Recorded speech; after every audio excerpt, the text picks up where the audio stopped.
Il est 19h30 partout au Bénin. Mesdames et messieurs, bonsoir.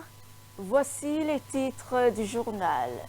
Ce 18 août 2026, Los Angeles aux États-Unis, Angélique Kidjo reçoit officiellement son étoile sur le célèbre Hollywood Walk of Fame. Cette distinction marque une étape dans la carrière de l'artiste béninoise qui devient ainsi la première musicienne africaine à inscrire son nom sur ce prestigieux boulevard. Chercher un emploi, c'était autrefois parcourir les entreprises, déposer son CV et multiplier les démarches en présentiel. Aujourd'hui, les réseaux sociaux ont profondément transformé cette réalité. Entre les réseaux sociaux et les méthodes classiques de recrutement, quelle démarche est la plus fiable? Élément de réponse dans ce journal. Et plus loin du Bénin, cap sur Moscou, la Russie et le Ghana veulent renforcer leur coopération. Les deux pays ont notamment abordé ce lundi leurs relations bilatérales, le commerce et les investissements.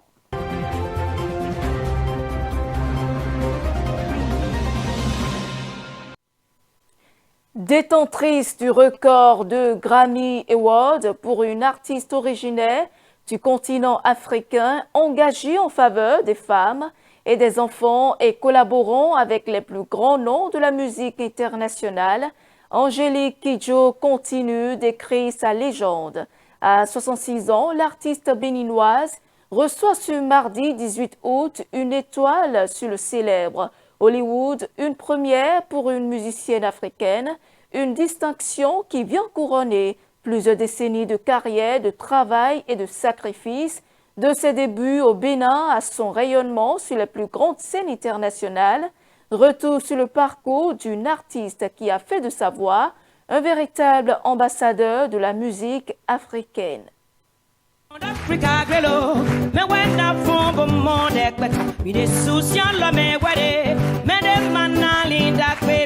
Tout commence par une voix d'enfant. 6 ans à peine, mais déjà une passion pour le chant. Aujourd'hui, cette voix venue du Bénin s'apprête à entrer dans l'histoire de Hollywood. Angélique Kidjo reçoit ce mardi son étoile sur le célèbre Walk of Fame, devenant ainsi la première artiste africaine à obtenir cette distinction. Une consécration qui vient couronner plusieurs décennies d'une carrière. Née à Ouidah, Angélique Kidjo grandit dans une famille profondément attachée à la musique. Très tôt, elle s'imprègne des rythmes traditionnels de l'Afrique de l'Ouest. Mais l'artiste ne se contente pas de reproduire cet héritage. Au fil de sa carrière, elle explore d'autres univers. Le jazz, funk, gospel, rhythm and blues. Elle mélange les influences, les confronte et les transforme pour construire une identité musicale devenue reconnaissable dans le monde entier. Son parcours compte aujourd'hui 18 albums, de nombreuses collaborations et plusieurs projets qui ont marqué la scène internationale. Angélique Kidjo s'attaque notamment à Women in Light, l'album mythique des Talking Hearts, et rend hommage à la légende de la salsa, Celia Cruz. Une carrière saluée par les plus grandes distinctions, 5 Grammy Awards, une présence dans le classement des 100 personnalités les plus influentes du monde, établi par Time, et une reconnaissance par Forbes parmi les femmes les plus influentes d'Afrique. Mais au-delà des scènes et des récompenses, Angélique Kidjo porte également un combat.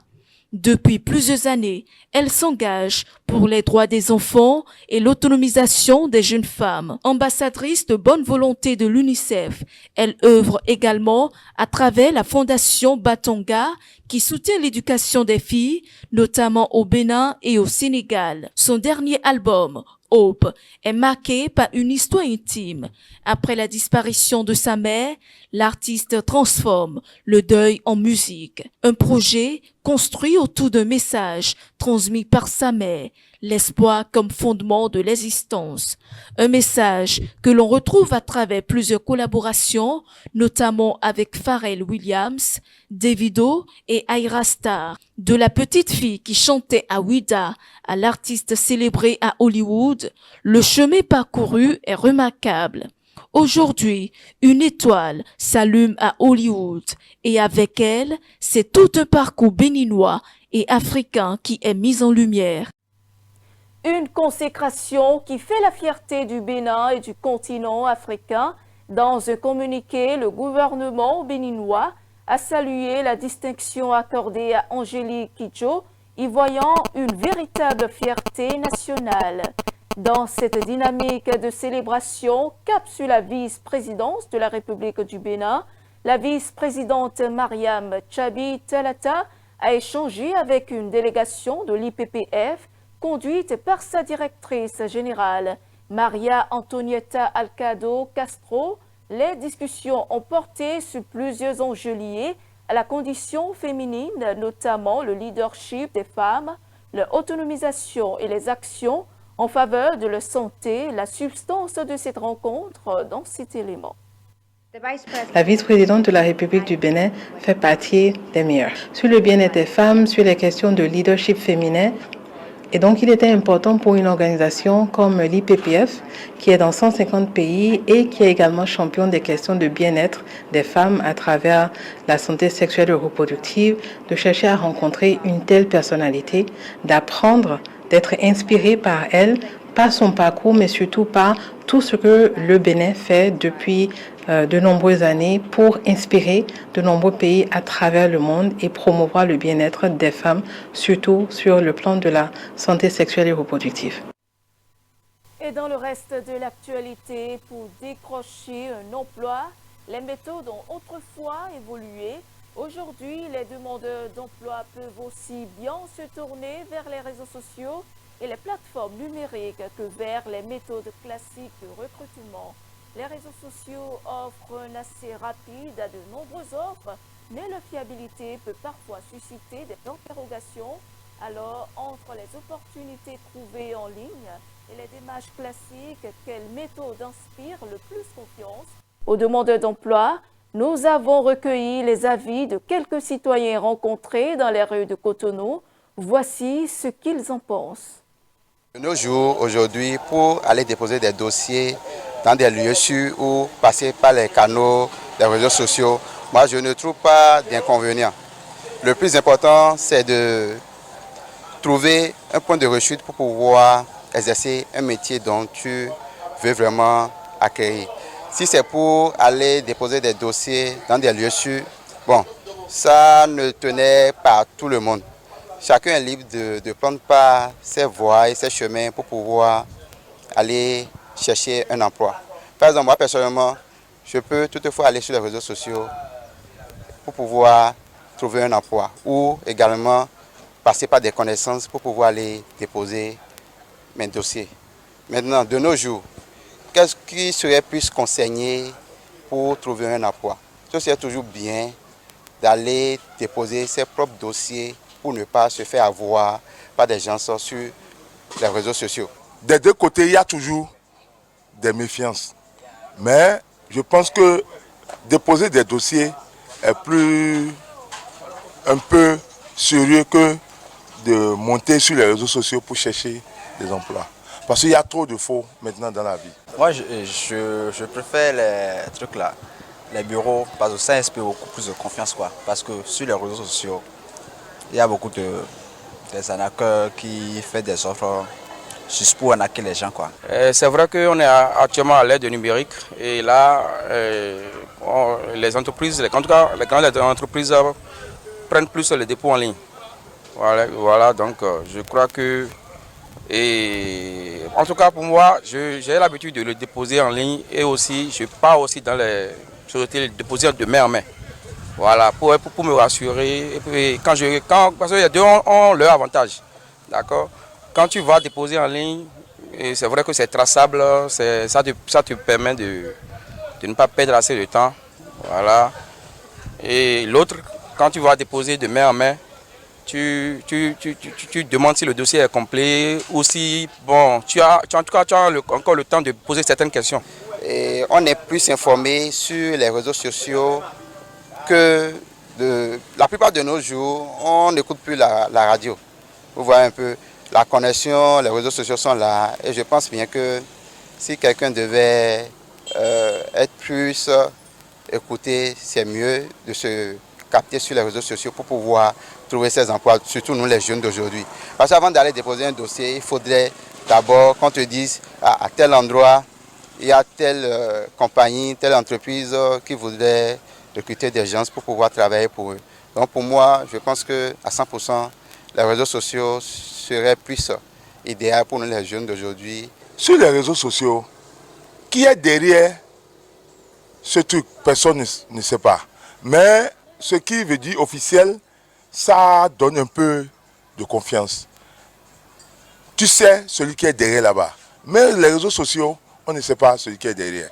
Si par exemple on te dit de venir déposer un dossier, tu pars à l'endroit, tu auras tes yeux directement, tu peux te renseigner auprès de quelqu'un qui est à côté pour voir si effectivement ceux-là sont ici, ça fait quand. Tu comprends? Donc, si les réseaux sociaux on te dit c'est à papa, bon, tu te faufiles partout, après tu ne retrouves rien. Avant de déposer un dossier, il faudrait avoir des connaissances. Si tu n'as pas ces connaissances, le mieux pour toi, c'est d'être capté sur les réseaux sociaux et de voir par quelle nuance tu ne vas pas te faire avoir de nos jours. Donc pour moi, les réseaux sociaux ont plus d'avantages que d'aller se mettre dans des queues pour pouvoir déposer un dépôt de dossier d'emploi. Élu dès le premier tour, président de la Zambie, Kande Hichilema, 64 ans, n'a pas totalement convaincu la population qui attend les répercussions de ces mesures. Les Zambiens lui ont donc massivement fait confiance pour un nouveau mandat au thème d'une élection marquée par des heurts. Le reportage. En Zambie, Hakainde Hichilema rempile pour un second mandat. Le président sortant est donné vainqueur avec près de 60% des voix par la commission électorale. Une victoire célébrée par ses partisans, mais déjà contestée par l'opposition qui dénonce un scrutin déséquilibré. I therefore declare Hichilema Hakainde S. Je déclare donc Hichilemana Hakainde, président élu de la République de Zambie en ce 18 août 2026. Can I finish? To be president-elect of the Republic of Zambia this 18th day of August 2026. Ce nouveau mandat s'ouvre donc sous tension pour Hichilema. Entre promesses de stabilité économique et accusations de dérive politique, le président zambien devra désormais convaincre, au-delà de son camp, pour rassembler un pays divisé. Direction Moscou, où la Russie et le Ghana ont renforcé le dialogue diplomatique. Le ministre russe des Affaires étrangères, Sergei Lavrov, a reçu son homologue ghanéen, Samuel Ablakwa, pour une séance de travail consacrée à plusieurs dossiers d'intérêt commun. Au menu des échanges, les relations bilatérales, le commerce, les investissements, mais aussi la situation sécuritaire et politique sur le continent africain. Suivant. À Moscou, la Russie et le Ghana affichent leur volonté de renforcer leur partenariat. Au menu des discussions, commerce, investissement et coopération, mais aussi les crises qui secouent le continent africain.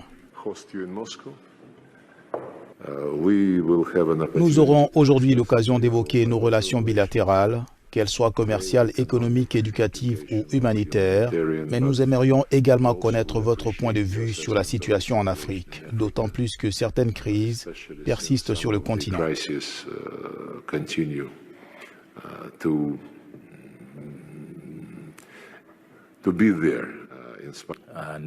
Nous constatons une hausse de nos chiffres d'échanges commerciaux. Nous observons également une diversification. Au-delà des simples exportations traditionnelles, nous constatons davantage d'investissements stratégiques et votre soutien dans nos efforts visant à apporter une valeur ajoutée à nos matières premières. Moscou veut renforcer son ancrage africain, tandis qu'Accra cherche de nouveaux leviers de croissance. Nous voilà donc à la fin de cette édition. Merci de votre aimable attention. Suivez-nous en continu sur speedlinetv.bj/live et sur nos différents canaux digitaux Facebook, YouTube et TikTok.